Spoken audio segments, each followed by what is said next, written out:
बालेन भनेको प्रायोजित मान्छे हो। हर्क साम्पाङले नै जे बोलेको त्यो हुबहु बोलो भनेर मानिसहरूले नभने हुन्छ। जरुरी छैन कि एउटा हाकिम भएपछि कुर्सीमै बसिरहने। बालेन शाहको पछाडि कोही न कोही प्रायोजित हो, त्यो स्पष्ट प्रायोजित मान्छे, किन अलफ सडन उठेको मान्छे हो नि त। अलिकति हिपोक्रेसी जस्तो देख्छु क्या म बालेनकोमा, किनभने यो देशमा चाहिने नै श्रम हो। उसले भनिराखेको छ नि त, काम गर गफ मात्रै नगर। अनि सबै कुरा श्रमै गर्नुपर्छ भन्ने छैन भनेको पनि छ मान्छेहरूले। सबै कुरा श्रमैले मात्रै पनि हुन्छ, केले चाहिँ हुन्छ त? म प्रश्न गर्छु, केले हुन्छ? यो देश पछाडि परेको कारण नै काम नगरेर हो नि त। गफ मात्रै गरेर श्रम नगरेर हो नि त। अहिलेसम्मको सारा नेपाली स्थानीयदेखि सङ्घीयदेखि सबै सारा नेतृत्वहरूलाई दाँच्दाखेरि सबैभन्दा अगाडि अब्बल हर्क साम्पाङ छ, जसले नमुना देखाएको छ। सडनली उठेको पात्र हो त्यो। पात्रमाथि त्यो पात्र भनेको चाहिँ कहीँ न कहीँ प्रायोजनमै आइराखेको हुन्छ। यो देश बिग्रेकै गफ गरेर र अत्यन्तै मिठो भाषा बोलेर हो। अनि अहिले त्यो मिठो भाषा बोल्नेहरूको माहौलमा हर्क साम्पाङको भाषा अलिकति खस्रो लागेको मात्रै हो। र हर्क साम्पाङले गर्दा गर्दै कुनै कामहरू असफल भएछ भने पनि मेरो दृष्टिमा त्यो श्रम संस्कृतिको अगाडि त्यो गौण पक्ष हो। उसको अगाडि अब अरू नेताहरूले चुनौती छ, अरू मेयरहरूले चुनौती छ। श्रम संस्कृति नै यस्तो संस्कृति हो जो समाजवादको आधारभूत शर्त हो। आन्दोलनमयी अथवा जीवन र आन्दोलन जोडिएको छ उसको। त्यो त हर्क साम्पाङको विषयमा विभिन्न यो काठमाडौँ आएर गएपछि टिका टिप्पणी भइराखेको छ। त्यसको लागि मेरो अर्कै रिजर्भेसन छ। हर्क साम्पाङ भनेको चाहिँ आन्दोलनबाट उठेकै मान्छे हो, दुनियाँले भनिराखेको छन्। दल त अब दलदलमै परिणत भइसकेको अवस्था हो नि त मानिसहरूको, जनताहरूको दृष्टिमा त। त्यो त हर्क साम्पाङको विषयमा विभिन्न यो काठमाडौँ आएर गएपछि टिका टिप्पणी भइराखेको छ। त्यसलाई बनाउने सबभन्दा ठुलो कुरा नै त्यही हो। जरुरी छैन यहाँ मानिसहरू, यो देश बिग्रेकै गफले हो नि। हर्क साम्पाङले पटक पटक भनेको सुनिरहेको छु फेसबुकमा, गफ नगर न साथी हो काम गर, गफ नगर न साथी हो काम। विश्वको सर्वोच्च धरातलको आवाज, महाकुलुङ अनलाइन टेलिभिजन। नमस्कार, महाकुलुङ टेलिभिजनको पर्दामा यहाँलाई हार्दिक स्वागत छ। म अजय अलङ्कार। दर्शक महानुभावहरू, विशेष गरेर महाकुलुङ टेलिभिजनको स्क्रिनमा विभिन्न विधाका स्थापित अनि प्रतिष्ठित व्यक्तित्वहरूसँग संवाद गर्दै आउने सिलसिलामा आज मेरो सामिप्यमा यानि कि मेरो गेस्ट हुनुहुन्छ वरिष्ठ कवि एवं गीतकार र पछिल्लो समय राजनीतिक विश्लेषकको रूपमा पनि म चिनाउन चाहन्छु भूपाल राई हुनुहुन्छ। र आजको विषयवस्तु खास गरिकन राजनीतिक विषयवस्तु र केही समसामयिक विषयवस्तुमा हामी संवाद गर्नेछौँ। म सर्वप्रथम भूपाल दाजुलाई हार्दिकतापूर्वक स्वागत गर्न चाहन्छु। स्वागत छ दाजु। नमस्कार। ठिकै छु। विशेष गरेर अहिले पछिल्लो समय नेकपा माओवादी केन्द्रको जसरी चाहिँ पदाधिकारी चयन भएको छ, यो विषयलाई लिएर थोरै दाजुको धारणा व्यक्त गर्नको लागि म आग्रह गर्न चाहन्छु। हिजो धेरै यहाँ जस्तै राजनीतिक विश्लेषकहरूले, धेरै दिग्गज व्यक्तित्वले हिजो जातीय मुक्तिको लागि मोर्चाबन्दी नै बनाएर चाहिँ अगाडि बढेको माओवादी आज 71% चाहिँ खसारी मात्रै पर्यो। जनजातिहरू परेन, मुस्लिम परेन, मधेसी परेन र दलित त एकजना पनि परेन भनेर चाहिँ धेरै सामाजिक सञ्जाल, आम सञ्चार माध्यम मार्फत टिका टिप्पणी भइरहेको छ। कसरी लिनुभएको छ दाजुले? धन्यवाद सबभन्दा अगाडि अजय भाइलाई। अब माओवादी केन्द्रको यो पदाधिकारी चयन भन्ने विषय खास गरी मेरो चाहिँ पर्सनल हिसाबले खास चासोको विषय होइन। मेरो चाहिँ त्यस्तो खालको पदाधिकारी चयनमा, केन्द्रीय कमिटी चयनमा, है पोलिट ब्युरो चयनमा चासो राखिराख्ने मान्छे होइन म। कुन पार्टीले कता के गरिरहेको छ, कसलाई व्यक्तिगत ढङ्गले राखिराखेको छ, म चासो राख्ने मान्छे होइन। यद्यपि अजयले भनेको एउटा विषय चाहिँ महत्त्वपूर्ण र गम्भीर विषय हो कि जस्तो कि माओवादी पार्टी, माओवादी केन्द्र भनौँ न अहिलेको पार्टी स्वयंमा जातीय मुक्तिको लागि, राष्ट्रिय मुक्तिको लागि, सबै खाले मुक्तिको लागि, वर्गीय मुक्ति, लिङ्गीय मुक्ति, क्षेत्रीय मुक्ति, होइन, यो सबै खाले मुक्तिको लागि लडेको पार्टी हुनाले धेरै मानिसहरूले त्यो माथि चासो राख्ने, त्यसलाई अलिकति मतलब मध्यनजर गर्ने, होइन, त्यसको चाहिँ साङ्गठनिक पद्धतिमा, साङ्गठनिक त्यसको चित्रमा सचित मतलब त्यो साङ्गठनिक उसले चित्र कस्तो निर्माण गर्छ त्यसमा धेरै मानिसहरूले चासो राख्ने स्वाभाविकै हो। मैले पनि त्यही आधारले मात्रै हेर्दाखेरि चाहिँ अहिले विभिन्न खालको मिडियाहरूमा मानिसहरूको व्यक्तिगत ढङ्गले अब पार्टीसँग एफिलिएट भएका पार्टीका क्याडरहरू र अनि अलिकति परिवर्तनशील अग्रगमन को चिन्ता राख्ने चिन्तन गर्ने मानिसहरूले चाहिँ सबै खाले मुक्तिको लागि लड्ने, खास गरी नेपालको यो जातीय र सामाजिक यो संरचनाको कन्टेक्स्टमा के भने राष्ट्रिय मुक्तिको लागि, जातीय मुक्तिको लागि लड्ने 10 वर्ष जनयुद्ध गर्ने पार्टी हुनाले त्यसलाई अलिकति त्यो ढङ्गले चाहिँ हेर्दाखेरि मलाई पनि अलिकति अरूले गरिराखेको जुन एउटा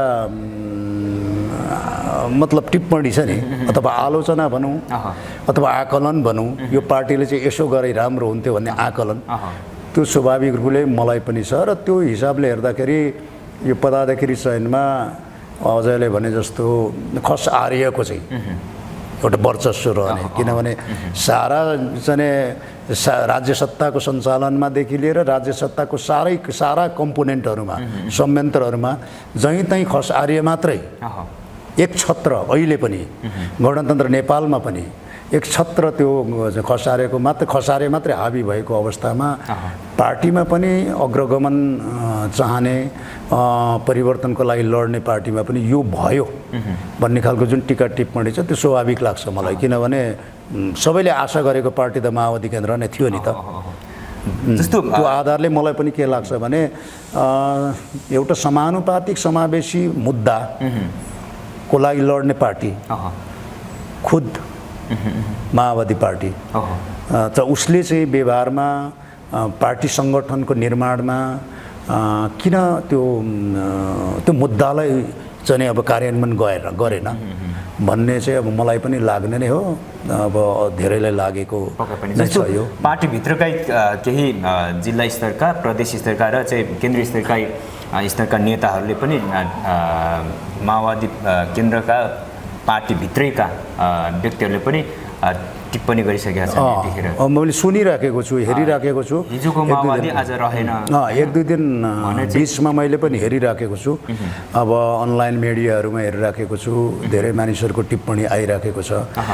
साँच्चै नै हिजोको माओवादी जस्तो जनयुद्धको जुन रफ्तारमा आएको माओवादी त अहिले त रहेन नै, वास्तवमा किन रहेन नै, यद्यपि त्योसँग एउटा सफ्ट कर्नरमा रहने, जोडकोणमा रहने त्यो पार्टीलाई अलिकति नजदिकी हिसाबले त्योसँग एफिलिएसन जनाउने मान्छेहरूले पनि अब माओवादी पार्टी जस्ताको तस्तै पहिलाको जस्तो रफ्तारमा रहेन, त्यो स्पिरिटमा रहेन, जातीय मुक्तिमा होइन, वर्गीय मुक्तिमा। समावेशी समानुपातिकको मुद्दा एजेन्डा छोड्दै गएपछि माओवादी पार्टी पनि अरू पार्टीको तुलनामा फरक रह्यो। त्यस्तो हो कि भन्ने त्यो सिनारियो देखियो। किन देखियो भने अरू जस्तो कि अरू पार्टीको त कुरा अब के गर्ने रहेन, अरू पार्टीको अब देखिराखेको छ।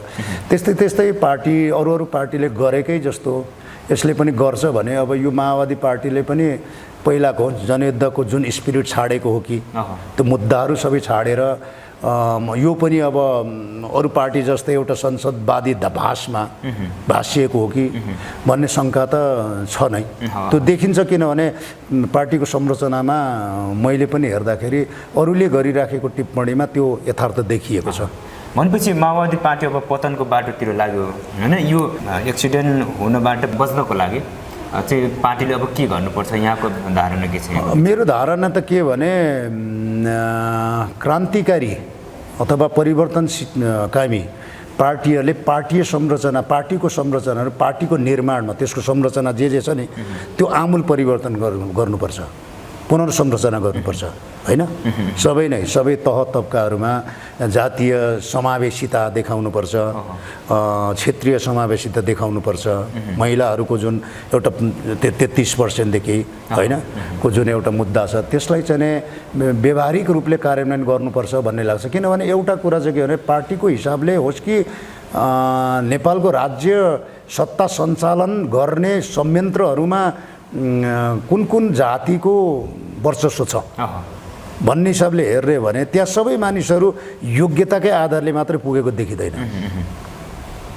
योग्यताकै आधारले मात्र। किनभने लामो समयसम्म ऐतिहासिक कालदेखि एउटा संरचनात्मक लाभ र सुविधाको हैसियतले पुगेका धेरै जातिहरू छन् अथवा धेरै वर्गहरू छन् होइन त्यसले तोड्नुपर्छ भन्ने हो मेरो मान्यता चाहिँ। अब अरू पार्टीलाई त होइन, खास गरी माओवादी पार्टीलाई चाहिँ मेरो भित्री भित्र हिसाबले नै एउटा आग्रह रहन्छ मेरो चाहिँ के भने यो पार्टी फेरि पनि बिउतियोस्, मानिसहरूले टिक्का टिप्पणी गरेकै जस्तो नहोस् र उसले पुनर्संरचित भएर आओस्। पक्कै पनि त्यसो भयो भने जनताको समर्थन पाउन सक्छ। त्यसो हो भने त माओवादी पार्टी नै हो फेरि। पार्टीलाई समयअनुसार भनौँ न यो देशको संरचना, यो सामाजिक संरचनाको कन्टेक्स्टबाट त्यो समाजलाई राम्ररी बुझेर चिरफार गरेर होइन, यो समाजको चाहिँ खास गरी नेपालको सामाजिक परिस्थिति के छ र त्यो अन्तर्विरोधहरू के छ त्यसले बुझेर सबै समाजलाई अब समानुपातिक समावेशी ढङ्गले पार्टीले पुनर्संरचना गर्ने हो भने फेरि पनि देशलाई हाँक्ने, अहिलेसम्म यो देश जसरी आएको छ सबै माओवादी पार्टीकै एजेन्डा त हो होइन। सङ्घीयता कसको एजेन्डा? माओवादीकै हो। गणतन्त्र कसको एजेन्डा? माओवादीकै हो होइन। संविधान सभाको स पनि उच्चारण गर्न नचाहने पार्टीहरू अहिले शासनमा छ त होइन। सबै यो समावेशीहरू अब धर्मनिरपेक्षताको मुद्दाहरू सबै माओवादी पार्टीकै एजेन्डा हो नि त। यो एजेन्डामा देश चलिराखेको छ भने यो एजेन्डालाई बोक्नको लागि र एजेन्डालाई फेरि दूरगामी अवस्थासम्म र दूरगामी समाजलाई अब जनतालाई दूरगामी अवस्थासम्म त्यो जनतासँग रिलेट गर्ने एउटा पार्टी त माओवादी पार्टी नै हो फेरि पनि। तर यसले के गर्नुपर्छ भने साङ्गठनिक हिसाबले, व्यवहारिक हिसाबले तलदेखि माथिसम्म यो फेरि रियुनिफाइड हुनुपर्छ, पुनर्संरचित हुनुपर्छ, सबैलाई समावेशी गर्नुपर्छ। जस्तो पार्टीका विभिन्न संरचनाहरू लगायत चाहिँ अहिलेसम्म लामो कालखण्ड पार्टीले चाहिँ राज्य सत्ता सञ्चालन गर्दै आएको जनतालाई कतिपयलाई चित्त नबुझेकै कारणले गर्दाखेरि गएको वैशाख 30 गतिको चुनावमा धेरै स्वतन्त्र व्यक्तित्वहरूले पनि जित हासिल पारेर सफल भएको ज्वलन्त उदाहरणहरू छन्। जस्तो धरान उपमहानगरपालिकाको मेयर हर्क साम्पाङको उदाहरण लिउँ, काठमाडौँ महानगरपालिकाको चाहिँ बालेन शाह कसरी लिनुभएको छ। हर्क साम्पाङले जुन रफ्तारमा अहिले काम गराइछ उहाँको होइन, जनताले निर्वाचित गराइसके पछाडि अहिले एउटा श्रम संस्कृति अभियानमा पनि लाग्नुभएको छ। प्रत्येक शनिबार वृक्षारोपण गर्न जानुहुन्छ, आफै पाइप बोकिरहेको देख्छौँ होइन। कसरी लिनुभएको छ हर्क साम्पाङलाई? एउटा कुरा चाहिँ अजयले भनेको यथार्थ कुरा हो कि पार्टीको दलको भनौँ न, दल त अब दलदलमै परिणत भइसकेको अवस्था हो नि त मानिसहरूको, जनताहरूको दृष्टिमा त। अब आवधिक निर्वाचन भन्यो, जनताहरू भोट दिनको लागि लाम लाग्छन् केही आशाले, नेताहरू तिनै हुन्छन्, घुमिफिरी एउटाले जित्छ, फेरि उसैले इन्डिकेट गरेको कुनै अर्को पात्रले जित्छ। पात्र फरक पर्छ, प्रवृत्ति फरक पर्दैन होइन। त्यसले गर्दाखेरि लामो समयसम्म नेपाली राजनीतिमा देखिएको यो दलको दलदलपना जुन छ नि, यसबाट पुरै वितृष्णाको अभिव्यक्ति पनि हो। बालेन शाह र के अरे हर्क साम्पाङको विजय भनेको त्यो चाहिँ दलहरूबाटै वितृष्णा भएको भनौँ न, त्यो एक खालको रिजेक्ट भोट जस्तो अथवा विक्षुब्ध भोट जस्तो, अथवा दलहरूलाई एउटा पनिसमेन्ट जस्तो। यो शालिगहरू कहिले नै सुध्रेन, यसलाई चाहिँ देखाउनुपर्छ भन्ने खालको एउटा विद्रोह पनि, एउटा वितृष्णा पनि र एउटा रिजेक्ट चाहिँ दलहरूलाई। अब हुनु त रिजेक्ट भोटको त अब मापदण्ड अथवा रिजेक्ट भोटको के अरे प्रचलन छैन नेपालमा, तर रिजेक्ट भोटको पनि एउटा त्यो भनौँ न, त्यो कता कता त्यो सङ्केत देखिन्छ यो दुईजनाले जित्दाखेरि। अब हर्क साम्पाङ र बालेनकै हैसियतमा उनीहरूकै विषयमा भन्ने हो भने चाहिँ कस्तो लाग्छ भने मलाई, दुईजनै स्वतन्त्र उम्मेदवार हुन् तर फरक छ, उनीहरूको पृष्ठभूमि फरक छ। के हुन्छ भने हर्क साम्पाङ भनेको चाहिँ आन्दोलनबाट उठेकै मान्छे हो, दुनियाँले भनिराखेको छन्। एउटा निरन्तर आन्दोलन, उसको जीवन नै आन्दोलनमयी अथवा जीवन र आन्दोलन जोडिएको छ उसको जीवन र आन्दोलन जोडिएको छ।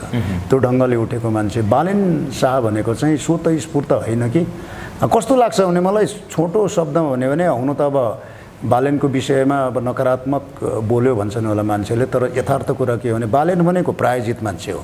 अहिले पनि म भन्छु प्रायोजित मान्छे हुन्, किन कसैबाट उठेको मान्छे हो। हर्क साम्पाङ भनेको चाहिँ अर्ग्यानिक मान्छे हो। बालेन शाहको पछाडि कोही न कोही प्रायोजित हो, त्यो स्पष्ट प्रायोजित मान्छे, किन अल अफ सडन उठेको मान्छे हो नि त। त्योभन्दा अगाडि कसैले थाहा थियो बालेन? 30 गते भन्दा अगाडि अथवा 30 गतेको होइन, गीत सङ्गीतमा त दुनियाँ हुन्छ नि त। अब गीत सङ्गीतमा दुनियाँ भए दुनियाँ छन्, सबै मेयर हुन्छन् र हुँदैन। सेलिब्रिटी एउटा पक्ष हो, तर राजनीति अर्को पक्ष हो।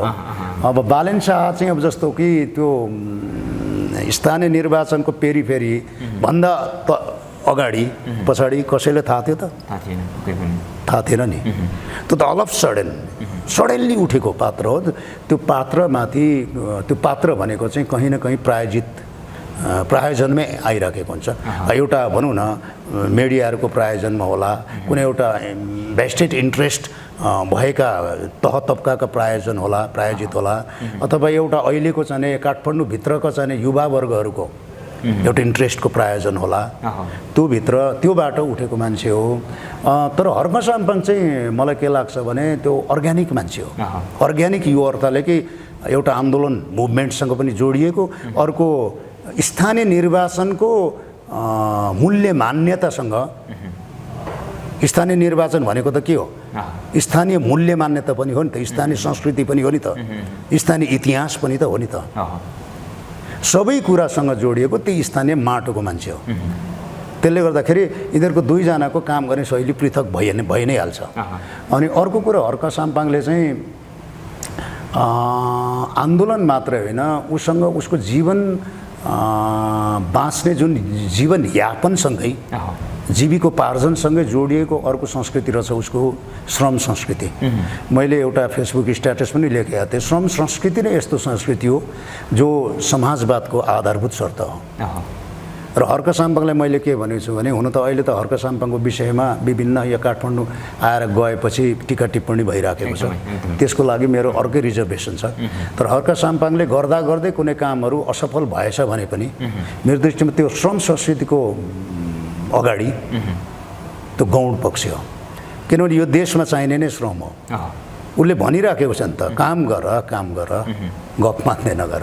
यो देश पछाडि परेको कारण नै काम नगरेर हो नि त, गफ मात्रै गरेर, श्रम नगरेर हो नि त। सबै कुराको आधारभूत शर्त नै श्रम हो। अनि मानिसहरूले के भनिरहेछन् भने हर्क साम्पाङलाई कुल्ली पनि भनेका छन्। त्यो चाहिँ कस्तो भने लामो समयसम्म हाकिम भइसकेपछि, हाकिम भनेपछि अड्डा अदालतदेखि लिएर राष्ट्रपतिसम्म बुझौँ न हामीले, एउटा पदमा प्रतिष्ठामा पुगिसकेपछि श्रम गर्नु हुँदैन भन्ने कन्सेप्ट छ नेपाली। उसले टक्क टाई लाउनुपर्छ, कोट लाउनुपर्छ, अथवा लबेदा सुरुवाल लगाएर चुच्चे टोपी लगाएर चट्ट कार्यालय सहायकहरूले हप्काउँदै बस्नुपर्छ टेबलमा, होइन, चट्ट सफा टेबलमा। यो मनोविज्ञान त्यो देखिराखेको मानिस हो नि त, सयौँ वर्षदेखि त्यो देखिराखेको मानिस। अनि मेयर जस्तो मान्छे पाइप बोकिरहेछ भने कहाँ मानिसहरूलाई पच्छ त? पच्दैन नि त। बालेनको विषयमा धेरै नबोल्नु, तर हर्क साम्पाङकै विषय अलिकति बोल्दाखेरि त्यो किराँती हो, राई हो, साम्पाङ हो भनेर भनेको होइन मैले। भनेपछि उसले जुन श्रम संस्कृतिको एउटा मोडालिटी दिइराखेको छ नि, नमुना देशलाई बनाउने सबभन्दा ठुलो कुरा नै त्यही हो। जरुरी छैन यहाँ मानिसहरू, म पनि के भन्छु भने हर्क साम्पाङले नै जे बोलेको त्यो हुबहु बोलो भनेर मानिसहरूले नभने हुन्छ।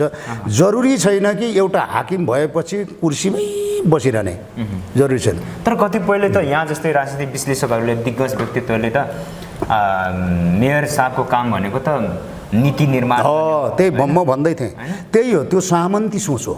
कहाँ तपाईँको पाइप बोकेर चाहिँ, कहाँ गिटी कुटेर चाहिँ, होइन, सामन्ती सोच हो। किन सामन्ती सोच हो भने उनीहरूले त अघि मैले भने उनीहरू त देखिआएको छ नि त। बच्चैदेखि अथवा उसको पुर्खादेखि के देखि आएको छ भने एउटा पदमा होइन माथिल्लो लेभलमा बसेको मान्छेले टक्क कुर्सीमा बस्नुपर्छ, कर्मचारीहरूले अरौ पठाउ गर्नुपर्छ, कार्यालय साइकलाई हप्काउनुपर्छ होइन, अन्त नीति नियमको फाइलहरू डङ्गुर लिएर बस्नुपर्छ। नीति नियम पनि गर्नुपर्छ, तर नीति नियमभन्दा सबभन्दा महत्त्वपूर्ण कुरा श्रम र समाज हो मेरो दृष्टिमा। श्रम र समाज हो त्यो अर्को साम्पाङ अहिले गरिरहनु अर्को म के भन्छु, श्रम र समाज भनेको आधारभूत शर्त हो। समाजमा गएर समाजभित्रै नीति निर्माण गर्न सकिन्छ। किन टेबलै पक्रिनुपर्छ, किन कुर्सीमै बसिरहनुपर्छ?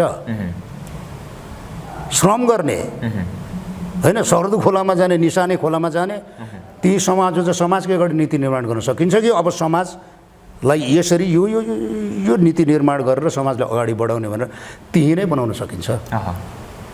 एउटा टक्क बसेर टेबलमै बनाउनुपर्छ, अथवा नीति निर्माण गर्ने एउटा बेग्लै सेक्सन पनि त हुन्छ नि। उसलाई हामीले हिँड्दा हिँड्दै पाइप बोक्दा बोक्दा नि यसो गर भन्नु सकिन्छ नि त। त्यो भनेको चाहिँ अब मेयर भइसकेपछि चट्ट भरसक चाहिँ हाम्रो सामन्ती सोचको टिप्पणीकारहरूले के चाहिराखेको छ भने भरसक हर्क साम्पाङ चाहिँ लबेदा सुरुवालमै हुनुपर्छ, कोट लाउनुपर्छ, टोपी लाउनुपर्छ भनेको राष्ट्रिय पोसाकमै हुनुपर्छ। राष्ट्रिय पोसाक त्यो चाहिँ भनिराखेको छैन, तर त्यतातिर डाइभर्ट हुन्छ उनीहरूको विचार। त्यो त सामन्ती सोच हो। जस्तो एउटा ठुलो मान्छेले चाहिँ श्रमै गर्नु हुँदैन, कुल्ली भन्ने, पाइप बोक्ने भन्ने कतिको टिप्पणी के पनि देख्यो भने होइन सबै कुरा श्रमै गर्नुपर्छ भन्ने छैन भनेको पनि छ मान्छेहरूले। सबै कुरा श्रमैले मात्रै पनि हुन्छ, केले चाहिँ हुन्छ त? म प्रश्न गर्छु, केले हुन्छ? यो देशको हरेक टिप्पणीकारले भन्छ सबै कुरा श्रमले हुँदैन भने केले चाहिँ हुन्छ त? टेबलमा बसेर नीति निर्माण गरेर मात्र हुन्छ? त्यो नीति निर्माण चाहिँ कसले चाहिँ कार्यान्वयन गर्छ त? श्रमिकले होइन? श्रमै गर्नु पर्दैन त्यहाँ? सबै कुराको आधारभूत शर्त श्रम हो, जुन कुरा हर्क साम्पाङले देखाइदिएको छ। जस्तो हर्क साम्पाङज्यू चाहिँ काठमाडौँ केही समयको लागि 3-4 दिनको लागि आउनुभयो। त्यतिखेर पुरै ठुस्स गनाइरहेको सहर होइन, फोहोरको डङ्गुरै डङ्गुर देखिसके पछाडि उहाँले एउटा स्ट्याटस आफ्नो फेसबुक प्रोफाइलमा राख्नुभएको थियो, फोहोर उठाउनुहोस् होइन, यसरी चाहिँ जुन चाहिँ राजधानी नेपालकै मुटुमा यसरी फोहोरको डङ्गुर नराख्नुहोस् भनेर के आफ्नो सुझावसहितको स्ट्याटस राख्नुभएको थियो। त्यो स्ट्याटसलाई लिएर केही दोहोरी नै चलेको थियो उहाँहरूको बिचमा। बालेन शाहले हो नि तपाईँको लौरो चुनाव चिन्ह लिएर मैले चुनाव पनि जितेको आदि इत्यादि होइन, दोहोरो संवाद पनि फेसबुकमै चलेको थियो। कसरी लिनुभएको छ हजुरले? त्यो चाहिँ अब अस्वस्थता पनि देखियो होइन। बालेनले कति भन्नुहुन्थ्यो या भन्नुहुन्थेन होइन, हर्कले त्यसरी भनेर जान मिल्थेन, त्यो बेग्लै कुरा हो। तर हर्कले चाहिँ के लाग्छ भने काठमाडौँ आएपछि फोहोरको डङ्गुर देखेपछि एउटा स्वाभाविक रियाक्सन जुन देखियो नि, प्रतिक्रिया, त्यो आम नागरिकले गर्ने प्रतिक्रिया हो। त्यो गर्न पाइन्छ भन्छु म। सर्वसाधारणले गरेको भए त त्यति उत्कर्षमा पुग्दैन थियो। हर्क साम्पाङले नै गरेको हुनाले। हर्क साम्पाङ चाहिँ के हो भने धरानको मेयर मात्रै पनि होइन नि त होइन, यो देशको अर्को नागरिक, एउटा नागरिक पनि हो नि त। त्यो नागरिकले चाहिँ अब धरानको एउटा मेयरको हैसियतले यहाँ आएर एउटा नागरिकको हैसियतमा बोल्दाखेरि यहाँ फोहोरको डङ्गुर देख्यो, फोहोरको सुझाव दिन पाइन्छ। मलाई जहाँसम्म चाहिँ त्यसलाई त्यति साह्रो अन्यथा लिन हुँदैन थियो भन्ने हो यतापट्टि। र अन्तखेरि अब बालेनले पनि त्यसरी भनिसकेपछि लौरो भन्ने चिन्ह मानौँ उसैको मात्रै होइन, पेवा जस्तो जुन देखियो नि त, त्यो कमेन्ट चाहिँ अलिकति फरक ढङ्गले आयो कि भन्ने, अलिकति प्रतिशोधको भावना छ कि भन्ने त्यहाँ देखिन्छ। त्यतिमै सीमित भएको भए राम्रै हुन्थ्यो। तर त्यसलाई धेरै अरू चाहिँ क्या त्यो दुईजना मध्येमा भन्दा पनि अरू बेसी टिप्पणीकारहरूले धेरै माथि उछालिदियो। नभए साह्रै त्यसलाई म त्यति गम्भीर ढङ्गले हेरेको थिइनँ। सामान्य लाग्छ मलाई यस्तो, किनभने मानिसहरूको सोचाइ के पनि छ भने मेयरहरू भइसकेपछि घोषपेस नगर्नु। मेयर चाहिँ मान्छे होइन र, एउटा हैसियतमा बस्नुपर्छ, एउटा भाषा शालीन, एउटा भद्र भाषा। कस्तो हुन्छ भने फोहोरको विषयमा एउटा म कुरा, फोहोरको विषयमा, विकृतिको विषयमा, विसङ्गतिको विषयमा बोल्दाखेरि पनि भद्र भाषा नै प्रयोग गर्नुपर्छ होइन एकदम शालीन विनम्र भाषा नै प्रयोग गर्नुपर्छ र अथवा भरसक प्रयोगै गर्नु हुँदैन। त्यो भद्रता खोज्ने मान्छेहरूको नियत चाहिँ ठिक लाग्दैन मलाई। अब यतिखेर किनभने म स्वयं पनि एकछिनको लागि म भोपाल रही अहिले यहाँ मतलब लेख्छु, कविता सविता लेख्छु, त्यस्तो खालको सार्वजनिक पद ग्रहण गरेको छुइनँ। तर म स्वयं पनि कुनै एउटा सार्वजनिक पदमा भोलि कुनै हिसाबले गएँ भने विकृतिहरूको विषयमा, फोहोरको विषयमा त्यस्तै भाषा प्रयोग गर्छु। म किन प्रयोग गर्छु भने आक्रोश हुन्छ नि त मान्छेमा, विसङ्गति, विकृति, विभेदको विषयमा कुनै कुरो अभिव्यक्त गर्दा भाषा त त्यस्तै प्रयोग गरिन्छ त, किनभने त्यसैको लागि निर्माण भएको भाषा हो नि त। शालीन नम्र चाहिँ हुँदैन त्यतिखेर। होइन, म मन्त्री भएँ एकछिनको लागि, म मन्त्री हुँदाहुँदै पनि मन्त्रीमण्डलमा अथवा यो देशले फेरि पनि यो देशको कुनै एउटा कुनै त्यस्तो खालको ठाउँमा पुग्दाखेरि होइन म मन्त्री नै भइहालेँ भने यो देशमा देखिराखेको विकृतिहरू, यो देशमा भइराखेको ऐतिहासिक विभेदहरूको विषय मैले बोलेँ भने, स्टेजमा बोलेँ भने त शालीन भाषा त प्रयोग गर्दिनँ नि त, आक्रोशै हुन्छ नि त। किनभने त्यसैको लागि निर्माण भएको हुन्छ त त्यो भाषा। अनि निर्माण भएको भाषा एउटा मन्त्रीले किन नबोल्ने? जहिले पनि विनम्र, जहिले जस्तो सिचुएसनल हिसाबले भाषा निर्माण भएको छ, त्यो भाषा प्रयोग गर्दा के को ज्यादती भन्छु म। किनभने अघि मैले भने विभेदको विषयमा जो विभेदमा छन् ऊ आक्रोशित हुन्छ, उसले आक्रोश देखाउने उसको नैसर्गिक अधिकार छ भनेर त कार्ल मार्क्सले भनेको छ नि। अब अहिले पो हर्क साम्पाङ मेयर भयो त होइन, ऊ पर्सनल हिसाबले ऊ मेयर भयो, तर उसको टोटल जाति त विभेदमै छ नि त अहिले। अनि उसको अवचेतनामा त अहिले पनि विभेदपूर्ण समाजप्रति के अरे पोखाउने आक्रोश पनि त छ उसको। त्यसले त्यो भाषाको विषयमा म त्यति जाँदिनँ।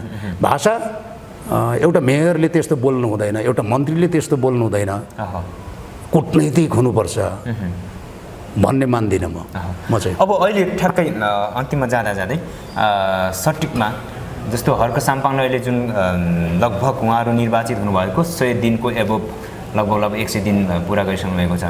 हर्क साम्पाङको 100 दिन र बालेन साहको 100 दिनलाई तुलना गर्ने हो भने कति पर्सेन्ट यहाँले चाहिँ पर्सेन्टेजमा दिनु पऱ्यो भने कति पर्सेन्ट दिनुहुन्छ? होइन, अहिले नै त पर्सेन्टेजमा नआएको, किनभने भर्खर त उता 2-3 महिना भइरहेछ भने कति काम गर्छ हेर्नु छ होइन। अहिलेसम्मको लागि चाहिँ हेर्ने भने म पर्सेन्टेज दिन्न। अहिलेसम्मको हिसाबले काम गर्ने शैलीको हिसाबले चाहिँ फेरि पनि म के भन्छु भने भोलि गएर हर्क साम्पाङ असफल भयो भने पनि उसले देखाएको त्यो श्रम संस्कृतिको हिसाबले त्यो असफलता गौण पक्षमा जान्छ भन्ने नै हो। म त्यो बाटो चाहिँ सही छ, एकदम बाटो सही छ। ऊ कुल्ली होस् कि अथवा कुल्ली भनोस् कि उसलाई मेयर साहब भनोस् कि कसैले भनेपछि हर्क साम्पाङबाट बालेन साहले पनि सिक्नुपर्छ। अब बालेनको चाहिँ कस्तो भने अब पोलाइटनेस देखिन्छ, अनि मानिसहरूलाई के लाग्छ भने आहा नेता भने अथवा मेयर भनेपछि यस्तै हुन्छ, पोलाइट देखिन्छ, नम्र क्या, विनम्र, कति कुराहरू पनि अब व्यक्त गर्नुपर्ने ठाउँमा अब व्यक्त पनि नगरेको होला होइन। कति कुरा त जनताको अगाडि उसलाई जिताउने काठमाडौँले जति जनता छ नि त्यो जनताको विषयमा जनताको अगाडि गएर उसले केही कुरा व्यक्त गर्नुपर्ने कुराहरू पनि त व्यक्त गरेको छैन उसले होइन, त्यो गरेको पनि देखिँदैन। त्यसले गर्दाखेरि उसको काम गर्ने शैली अलिकति कस्तो लागिराखेको छ भने मलाई अलिकति कस्तो अब शब्दै प्रयोग गर्दाखेरि अप्ठ्यारो, अलिकति हिपोक्रेसी जस्तो देख्छु क्या म बालेनकोमा। हिपोक्रेसी जस्तो होइन, कस्तो हिपोक्रेसी जस्तो, मतलब उसको स्टाइलहरू शैलीहरू एउटा सेलिब्रिटी जस्तो होइन। मतलब मेयर भनेको मैले अघि भने मेयर भनेको स्थानीय मूल्य मान्यता संस्कृति माटो होइन, त्यो सबैसँग जोडिएको, अथवा मेयर मात्र होइन वडाध्यक्ष सबै भनौँ न, स्थानीय सरकार भनेपछि त्योसँग कता तालमेल नमिलेको हो कि जस्तो लाग्छ बालेनको चाहिँ।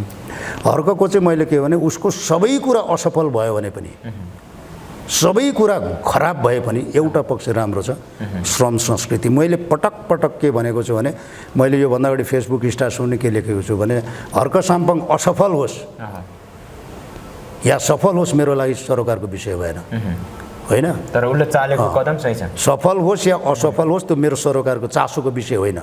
तर उसका हजार असफलताहरू श्रम संस्कृतिको अगाडि चाहिँ गौण हो। किन गौण हो भने नि, यो संस्कृति नेपालमा छैन भनेको हो।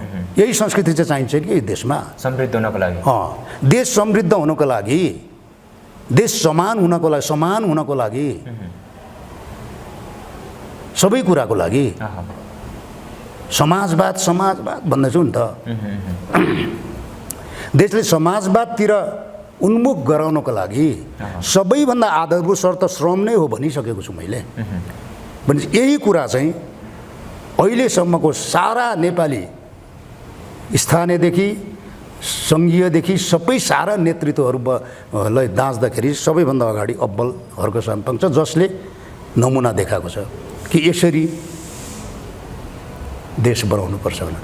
अब यसो भन्दाखेरि सबै नेताहरूले के चाहिँ फोहोर उठाउनै पर्छ, बालुवा बोक्नै पर्छ भन्ने पनि प्रश्नहरू आउँछ। फोहोरै नउठाऊ, बालुवै नबोक, तर तिमीले सक्दो श्रम चाहिँ गर। तिमी के सक्छौ? एउटा मन्त्रीले के सक्छ श्रम गर्न?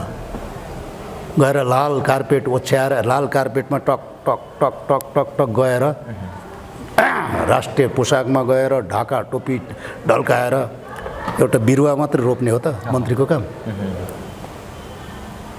के गर्न सक्छ मन्त्रीले श्रम? त्यो गर्यो भने देश समृद्ध होइन। मैले भन्नु खोजेको एउटा मन्त्रीले एक दिन गएर एक चपरी खन्दाखेरि देश बन्छ भन्ने होइन, तर त्यो संस्कृतिको हिसाबले त्यसलाई निर्माण गर्नु पर्यो नि त, जीवनसँग जोड्नु पर्यो भन्ने हो क्या मेरो चाहिँ। त्यसले गर्दाखेरि चाहिँ हर्क साम्पाङ अब मलाई के लाग्छ भने हर्क साम्पाङ टोटली म 100% सफल हुन्छ भन्दिनँ।